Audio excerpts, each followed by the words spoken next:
কলারছড়া দুর্গা। স্বপ্নাদেশ পাওয়ার পর থেকে মা পূজিত হন এখানে। জেনে নিন বসুবাড়ির পুজোর ইতিহাস।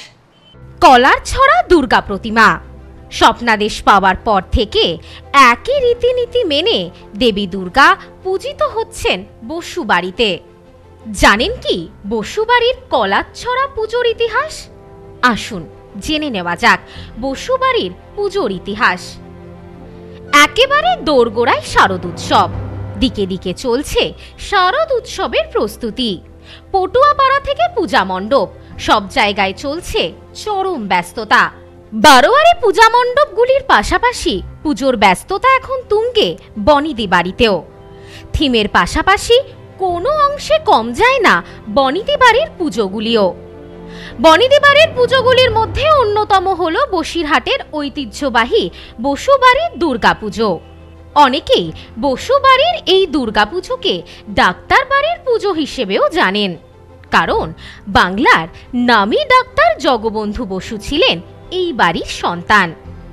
বসু পরিবারের পাশাপাশি প্রাচীন এই পুজোর ইতিহাস, নামকরণও বেশ কিছু প্রাচীন প্রথা আজও সময়ের সঙ্গে সঙ্গে বহন করে আসছে উত্তর ২৪ পরগনার বসিরহাটের মানুষ।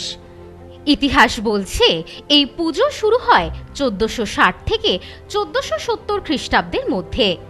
যশোরের রাজা প্রতাপাদিত্যের দ্বিতীয় স্ত্রীর বাবা ঈশ্বরী গুপ্ত বসু এই পুজো শুরু করেন। সেখান থেকেই চলে আসছে এই পুজো। জানা যায় তৎকালীন বাংলাদেশের মাহিনগড় থেকে বর্তমান বসিরহাটের দণ্ডিরহাটে স্থায়ী ঠিকানা হয় বসুদের। সেখানেই জমিদারি শুরু হয় তাদের। পুনরায় প্রথা মেনে পুজো শুরু করেন বসুরা। তবে প্রথম থেকেই এই পুজোর নাম ছিল না কলারছড়া দুর্গাপুজো। এই নামটির পেছনেও রয়েছে এক অজানা ইতিহাস। জানা যায় ১৭৯৩ সালের প্রতিমা তৈরির সময় মহামায়ার পেছনের ৮টি হাত বারবার ভেঙে যেতে থাকে। প্রতিমা তৈরির সময় পায়রা গিয়ে হাতগুলির ওপর বসার ফলে সেগুলি ভেঙে যায় বারংবার, কিন্তু পায়রা কোনোভাবেই আটকানো যাচ্ছিল না। বহু চেষ্টা করেও প্রতিমার হাত ভাঙা কিছুতেই আটকানো যায়নি। শেষ মুহূর্তে সেগুলি মেরামত করে তবেই পুজো করতে হয়েছে।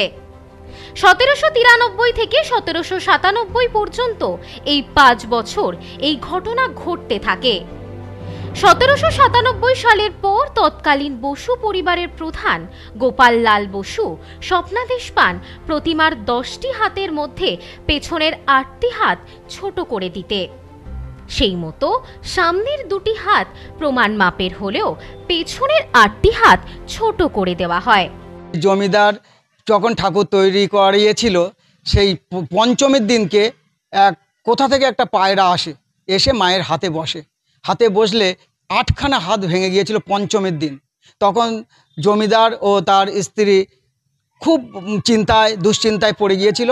এই পড়ে যাওয়ার পরে তাদেরকেই সেই ভোরবেলা মা স্বপ্ন দেয় যে তোরা চিন্তার মধ্যে থাকিস না, চিন্তা করিস না, আমি এত ভারী হাত সহ্য করতে পারতাম না, তাই আমাকে ছোট ছোট হাত ওখানে পরিয়ে দে ৮খানা।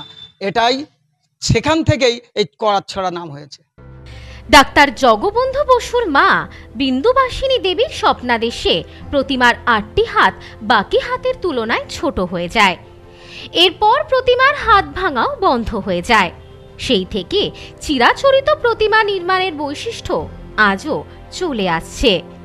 হাত ছোট হয়ে যাওয়ার ফলে প্রতিমাকে দেখলে ওই ছোট হাতগুলিকে অনেকটা কলারছড়ার মতো দেখায়। তাই তখন থেকেই বসুবাড়ির পুজোর প্রতিমার নাম হয়ে যায় কলারছড়া দুর্গাপুজো, যেই নাম আজও বহন করে চলেছে গোটা বসিরহাটবাসী। আজও বসুবাড়ির এই দুর্গাপুজোয় বিভিন্ন জায়গা থেকে বসিরহাটে এসে পৌঁছান তাদের বংশধরেরা। সেই সঙ্গে এই বাড়ির পুজো দেখতে বহু মানুষ ভিড় জমান বসিরহাটে।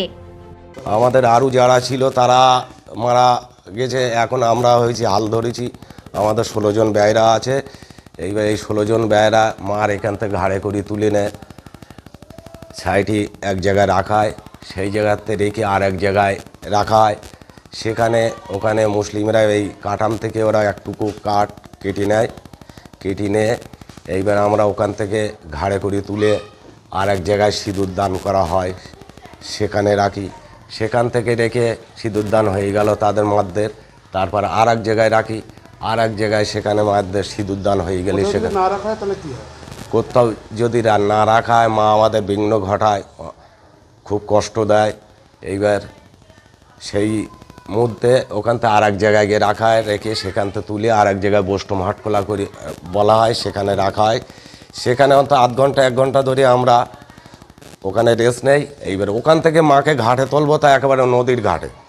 এইবার পথে কোনো দুর্ঘটনা হলে কোনো কিছু যদি তার ফার কিছু লাইটিরে থাকে, আরও তো অনেক পুজো আর্চনা হয়, সেসব যদি না খোলে সেই সবগুলো আমরা তখন ওই মাটিকে মাটিতে ছোবানো যাবে না, একবার সেই ওখান থেকে ঘাড়ে করতে হবে আর সেই নদীর ঘাটে গিয়ে তুলতে হবে। অন্তত প্রায় আধ ঘন্টা লাগে সেই তরুণ সংঘ বিদ্যুৎ সংঘর ঘাটে। ওখানে নিয়ে আমরা মাকে ওখানে নিয়ে রেখে দেই। ওখানে আমাদের যখন এখানে টাইম টু টাইম ওখানে কাজ। এই বিষয়ে পরিবারের এক সদস্য গোপাল আইচ জানান, দেবী প্রতিমা তৈরির দিন থেকেই আমাদের মনে পুজো লেগে যায়। আজও ছোটবেলার মতনই আনন্দ উপভোগ করি এই পুজোতে।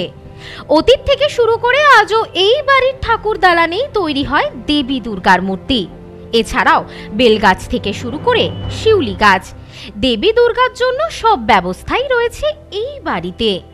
জোড়া বেল, শিউলি ফুল, বেলপাতা থেকে শুরু করে দেবী দুর্গার পুজোর সমস্ত সামগ্রী আমাদের বাড়ি থেকেই পাওয়া যায়। মহালয়ার দিন থেকে বাড়িতে পুজো লেগে যায়, আর তার অনেক আগেই ঠাকুর তৈরি থেকে শুরু হয় সেই প্রস্তুতি। ঠাকুর কাটাম তৈরি হচ্ছে, বিসলি দিয়ে আস্তে আস্তে তৈরি হচ্ছে। ঠাকুর তৈরি যে ঠাকুর তৈরি মানে যে তৈরি করতে আসেন, মানে খুব ভালো লাগে। বাচ্চা কাচ্চা নিয়ে আমরা দেখি ঠাকুর যত দিন যায় তখন এগিয়ে আসে, এই রং চং হয়, এটা ভীষণ আনন্দ। আর এখানে পুজোর দিনগুলোতে এত আনন্দ হয়, বিভিন্ন জায়গা থেকে লোকজন আসে যে মায়ের জমিদার বাড়ি দেখতে যাব, ঠাকুর বাড়ি। এখানে 5 দিন 5টা পাঠা বলি হয়, খুব জাঁকজমট। কারণ পাঠা বলিটা বসিরহাটে সাবডিভিশনে কোথাও তো হয় না, এখানে এক জায়গায় হয়, আর খুব জাঁকজমক। মানে এই পাঠা বলি দেখার জন্যে বহু প্রান্তের থেকে লোক আসে, দাঁড়িয়ে দেখে থাকে। আর সন্ধ্যে আরতি খুব ভালো হয়। পুজোর প্রসাদ বিতরণ সে ব্রিটিশ আমল থেকে যেরকম মানে ঘরোয়াভাবে হয়, সেগুলো কোথায় এখনো চলে আসছে। ভোগ দেয়, নারকেলের নাড়ু তো অবশ্যই হয়, লুচি, সুজি, তারপরে ফল ফুলি যত রকম আছে মোটামুটি সব রকম হয়। সামনে যে দুর্গা মন্দিরের সামনে অপোজিটে যে বেল গাছটা আছে না, এই পাতা দিয়েই মোটামুটি দীর্ঘদিন ওই পাতা দিয়েই পুজো হয়। এখনো গাছ তাজাও আছে, বহুদিনের গাছ ওটা। ওই বেল পাতা দিয়েই মোটামুটি মায়ের পুজো আচ্ছা হয়। আর ওই জোড়া বেল থাকে, জোড়া বেলটা মায়ের জন্য ঠিক তৈরি হয়েই থাকে। জোড়া বেল না হলে তো জোড়া বেল হলে পুজো হয় না, ওই পুজো ঠিক অলরেডি তৈরি হয়ে গেছে গাছে, ওইটা পেড়ে দেয় মোটামুটি লোকজন যা আছে। Bureau report, news no man's land, Basirhat.